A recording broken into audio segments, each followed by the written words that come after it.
Hey, what's up guys? In today's video, I'm going to show you how to use Ultraviewer.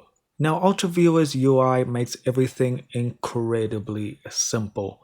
So on the first panel here, we have allow remote control. And basically, if we want any other laptop or device to connect to our PC, all we need to do is give them our ID and our password. Now you also have options here to, for instance, run Ultraviewer when Windows starts up, or as long as Ultraviewer is open, prevent Windows from going to sleep, or allow Ultraviewer to turn on the computer remotely. So if somebody else has Ultraviewer and they are connected to your computer, they can turn your computer on. Now on the right panel over here, if you wanted to connect to your friend, this is where they would give you a partner ID and a password, and you would put that in and hit connect to partner. Now if you don't want to use Ultraviewer's password, you can click on this little key here and you can create your own custom passwords.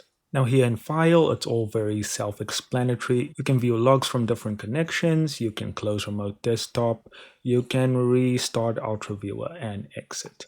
Then we move on to the settings panel. We have a ton of different settings. Here you can set up your own network settings. Proxy IPs, usernames, ports, and proxy passwords. However, it is best to just leave this on auto detect. Again, a lot of the things in the settings cog are going to be pretty much self-explanatory. If we go over here to the password storage section, here you can see you have options to change for encrypted file passwords and so forth. You can clear your connection history and clear all your stored passwords, and of course create new ones. Now importantly, you can also set the duration that your passwords are stored. So on default, it's 3 hours. Then in the voice chat section, you can choose your default. You can choose your mic. I leave this off because I don't use this feature, but you can choose your mic and you can choose your audio device. And then here in the extras section, it's just updates. And then in the help section, you can see here we are on Ultraviewer 6.6, the free version.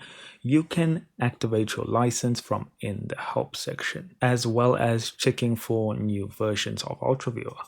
And that really is pretty much all the important things. Do peruse at your own leisure. Thank you so much for watching. Do consider liking and subscribing, and I'll see you in the next video.